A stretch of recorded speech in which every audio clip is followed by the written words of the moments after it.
In our last episode of This Seatbelt's Rubbish, the seatbelt was really slow and lazy, but now...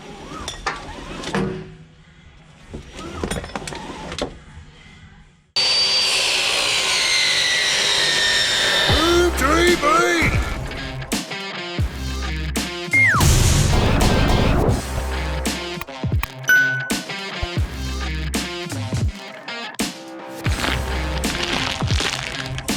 Alrighty, we've got brand new wheel bearings here.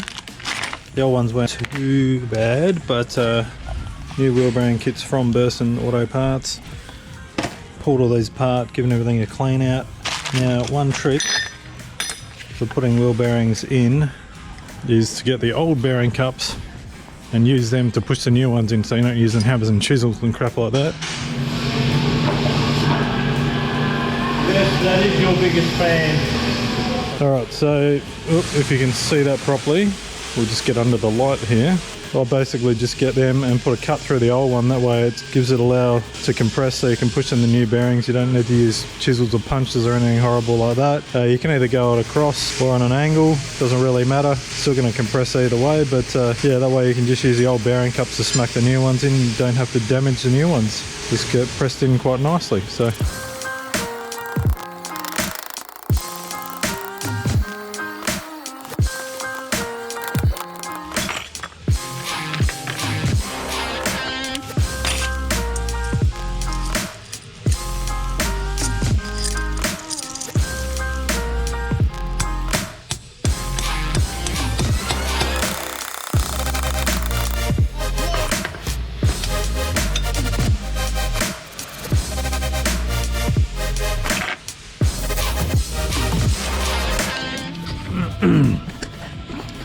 I need a shave.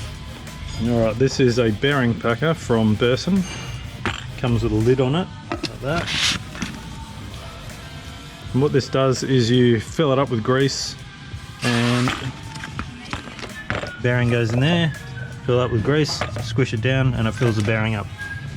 So let's get stuck into it.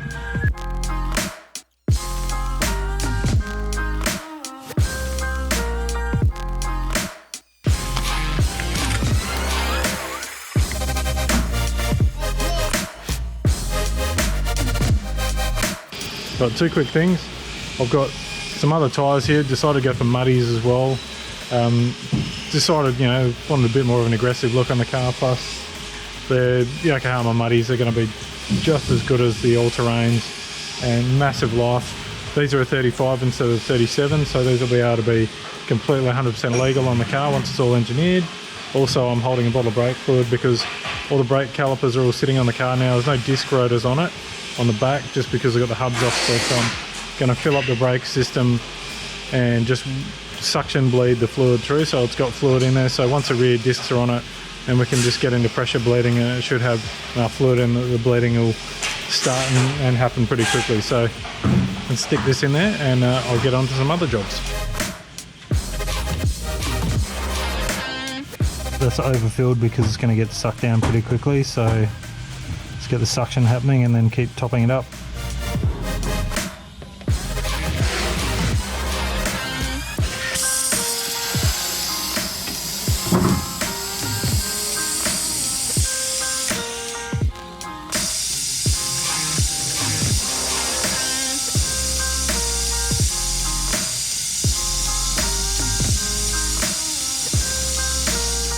What's going on, Perry? Well, pulling the differential centre out because it's a matter of opinion. Really? Opinion. You idiot.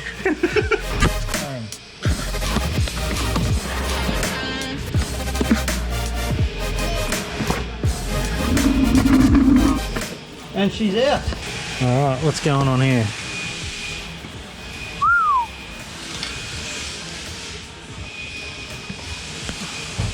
It actually looks pretty nice considering how many Ks it's done. Like,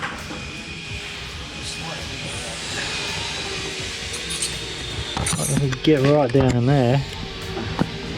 There's the pinion, crown wheel. Now this should be a 411. So I'm going to take this to the diff guy first. He's going to look at it and tell me whether it's McScrewed or not. And then What do we got? it should be a 411. So should say it on the end of the crown wheel, shouldn't it? On the side of it or on the back of it. I think I might say it on the top. No, it's not. It's going to say it on the side, I reckon.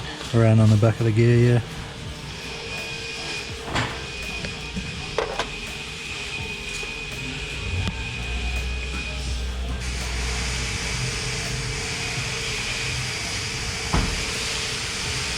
Nope. So we go old school styles and get a texter and go and then turn it and work out how many times it goes around.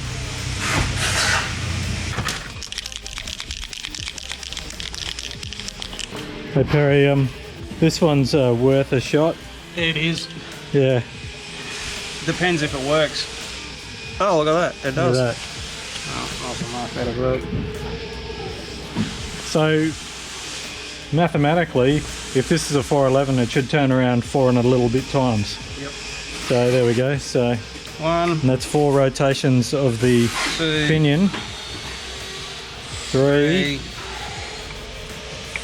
4, and there's our mark. 0.1.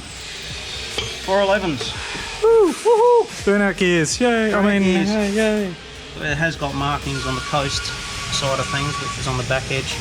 Yeah, and that is basically it is noisy on deceleration. Now that's mostly the problem with it. All right. Sweet. Thanks, geese. All right, sweet. Send it.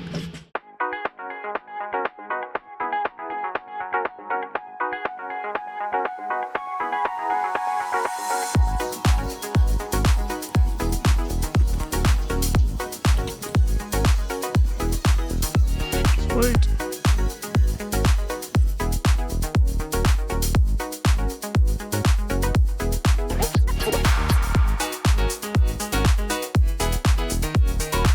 It's Saturday here at Tuff Mounts and I have been working on little bits and pieces on this car all week, and today I just came in to put the airbox in. I was thinking about going for some sort of an aftermarket airbox, but I just wanted to try modifying the standard one first, and it's actually worked out pretty well. I mean, it sits up and all that, but it's a Landcruiser, so it's kind of industrial anyway. Got the Marks hydraulic brake booster there. Can't wait to try that out. That's the coolest thing ever. Everyone else who's had one in their car said that the brake performance afterwards and the line pressure is so good. So yeah, can't wait to try that out. All the rest of the brakes are brand new. Got this here, Ryco do an O2 Rush air filter. You've probably seen my ugly face on some Ryco O2 Rush videos. That goes straight in the standard 80 series Landcruiser airbox, which is awesome. So I've done all that, modified the intake and the outlet of the airbox to run a 4-inch tube. So it runs just 4 inch straight through the airflow meter into the throttle body, and looks kind of standard. Still runs the little sensor here to tell you if the air filter's blocked, which is kind of cool. Nice and dingy here, but thanks to this light here from Nava that Burson sent us, it's been a joy to work in the engine bay. But everything's all good in here. It starts, runs really nicely, all the wiring loom and everything. I can't thank Steve and Alex from Killa Kustom Cables and Conversions enough. If you're doing an LS conversion on a Landcruiser Patrol or any else like that, definitely hit them up. This was literally drop it in, plug it in, attach the fuel pump wire and the fans, and the thing started. So yeah, even down to the fact that they recalibrated the tacho made it awesome. So it's been a real joy to do, and yeah, can't thank them enough. It's, yeah, made the conversion. So and yeah, it starts and runs, idles, everything's perfect, you know. But next on the agenda, I've been messing around with Perry. We pulled all the front and rear hubs off, brand new wheel bearings. It's already had the front swivel hubs done. That was done by the boys at Solid Mechanical and Engineering, thanks to Scotty and Cam and all the guys there. Did that just before the car came off the road because it's a pretty dirty, disgusting job, so that's all done. Perry and I have been messing around. We've done brand new front and rear wheel bearings and all the brakes, as you've seen. Got brand new calipers, the Marks braided brake lines, which I said to them the other day, awesome, because they are just a perfect fit. Everything lines up, goes in really easy, no messing around, jamming stuff in place. Right now, we've pulled the diff out the other day, thanks to Perry for that, because it was a bit of a wrestle and obviously couldn't do it because my stupid arm. But yeah, Perry got up underneath, pulled the diff center out. I've taken that up the other day to a bloke called Darren at Midcoast Diffs. He's a diff guru, been through it all, made the executive decision to put new crown wheel and pinion in it and new bearings because it was all good and everything, but it's done probably 600,000 Ks. It may have been a part before, but there's no records of it. And I do actually have in this car a little book from the previous owner of all the stuff he did to it, which is really cool. And there's nothing in there about the diff being done, but the diff was just a little bit noisy on deceleration down the hills.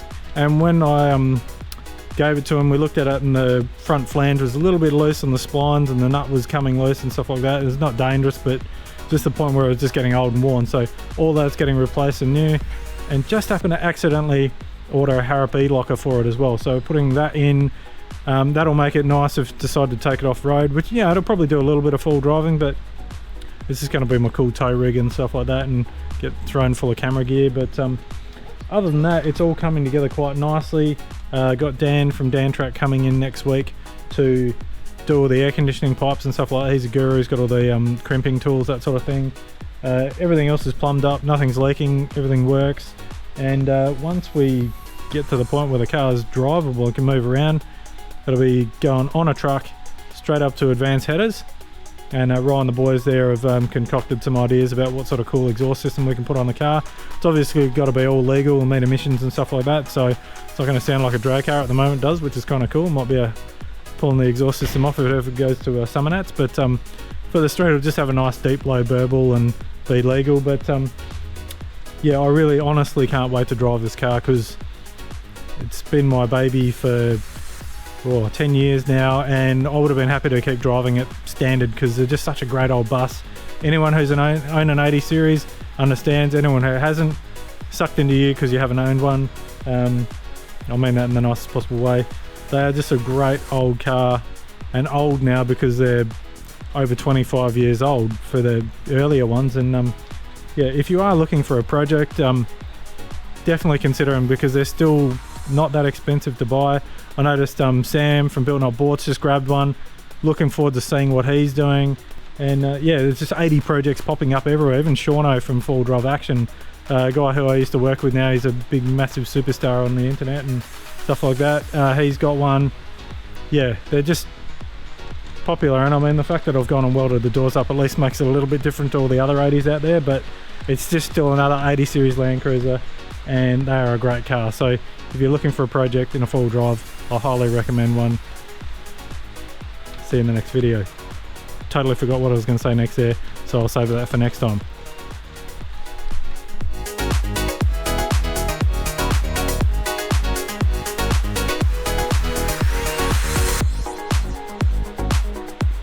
Big ass tires.